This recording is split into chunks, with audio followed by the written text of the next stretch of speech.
Okay, hi everyone. It's really nice to be here.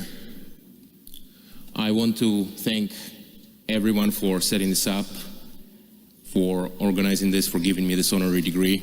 It's actually extremely meaningful to receive this honorary degree. Almost to this day, 20 years ago, I received my bachelor's degree from the University of Toronto in this exact hall.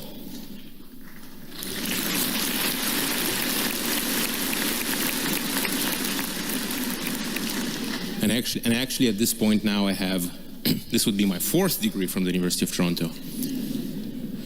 And I had a really extremely wonderful time here. I spent a total of 10 years. I did my undergrad degree and I learned a lot. And I was also a graduate student here. And it was really wonderful. I was able to go deep in my whatever I was interested in and to really become a researcher. It was really wonderful to study with Jeff Hinton. Actually, the fact that Jeff Hinton was in this university was one of my life's great strokes of luck. Wait, I thought Venmo was for paying people. Yeah, and for everything else. Everything. And I feel a lot of gratitude to the university. I feel like I couldn't have asked for a better way to, become educated, mature, become a scientist. And also at the University of Toronto, when I was a student here, we were doing the best AI research out of anywhere. It was the most revolutionary ideas, the most exciting work. And I feel very lucky that I was able to contribute to it already, in grad school as a student. But that was a long time ago. And the way I understand it, in a convocation speech, one is supposed to provide sagacious advice. And I'll do a little bit of that, but only a bit, because this speech will be a little bit different.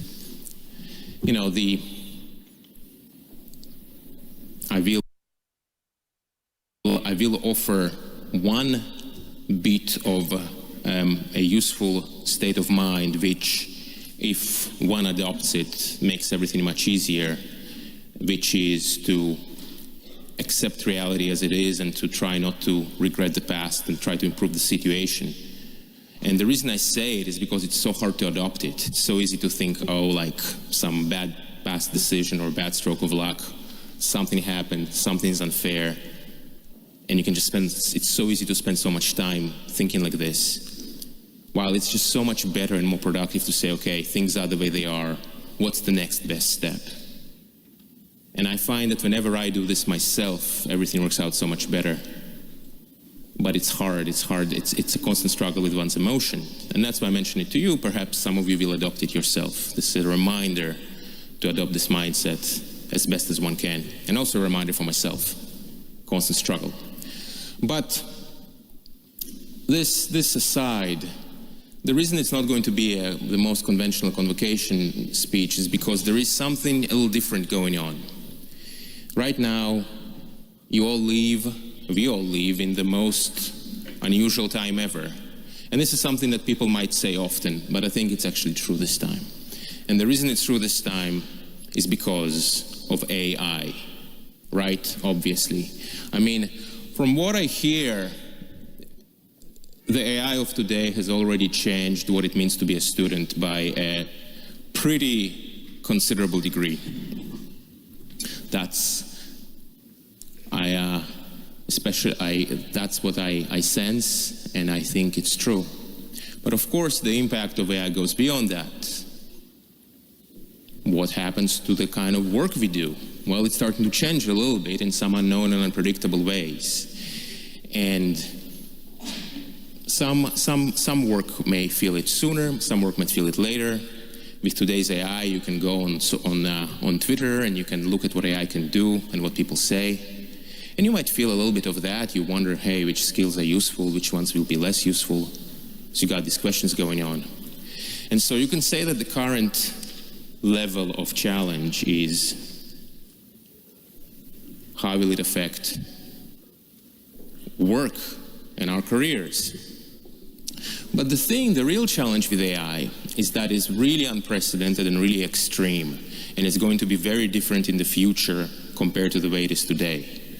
Like, we've all seen AI, we've all spoken to a computer, and a computer has spoken back to us, which is a new thing. Computers would not do this in the past, but now they do. So you speak to a computer, and it understands you, and it speaks back to you, and it also does it in voice, and it writes some code. It's pretty crazy. But there are so many things it cannot do as well, and it's so deficient. So you can say it still needs to catch up on a lot of things. But it's evocative. It's good enough that you can ask yourself, you could imagine, okay, fine. In some number of years, some people say it's in 3, some people say it's in 5, 10. Numbers are being thrown around. It's a bit hard to predict the future. But slowly but surely, or maybe not so slowly, AI will keep getting better. And the day will come when AI will do all the things that we can do. Not just some of them, but all of them. Anything which I can learn, anything which any one of you can learn, the AI could do as well. How do we know this, by the way? How can I be so sure? How can I be so sure of that? The reason is that all of us have a brain, and the brain is a biological computer. That's why. We have a brain, the brain is a biological computer. So why can't a digital computer, a digital brain, do the same things? This is the one-sentence summary for why AI will be able to do all those things. Because we have a brain, and the brain is a biological computer. And so you can start asking yourselves, what's going to happen? What's going to happen when computers can do all of our jobs, right? Those are really big questions. Those are dramatic questions. And right now, you start thinking about it a little bit, you go, gosh, that's a little intense. But it's actually only part of the intensity. Because what's going to happen?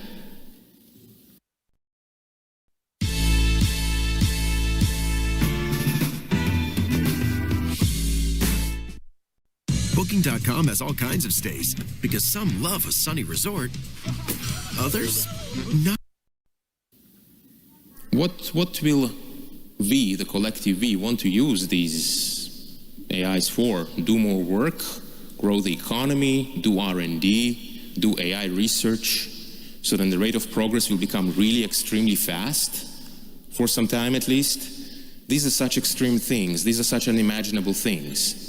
So right now I'm trying to pull you into that a little bit, into this headspace of this really extreme and radical future that AI creates. But it's also very difficult to imagine. It's very, very difficult to imagine. It's very difficult to internalize and to really believe on an emotional level. Even I struggle with it. And yet the logic seems to dictate that this very likely should happen. So what does one do in such a world? There is a quote which is like this, which goes like this. It says, you may not take interest in politics, but politics will take interest in you. So the same applies to AI many times over. And in particular, I think that by simply using AI and looking at what the best AI of today can do, you get an intuition. You get an intuition. And as AI continues to improve in 1 year, in 2 years, in 3 years, the intuition will become stronger. And a lot of the things that we are talking about now, they will become much more real. They'll become less imaginary. In the end of the day, no amount of essays and explanations can compete with what we see with our own senses, with our own 2 eyes. And especially with AI, the very smart, super intelligent AI of the future, there will be very profound issues about making sure that they say what they say and not pretend to be something else. And I'm really condensing a lot into a small amount of information here, in time here.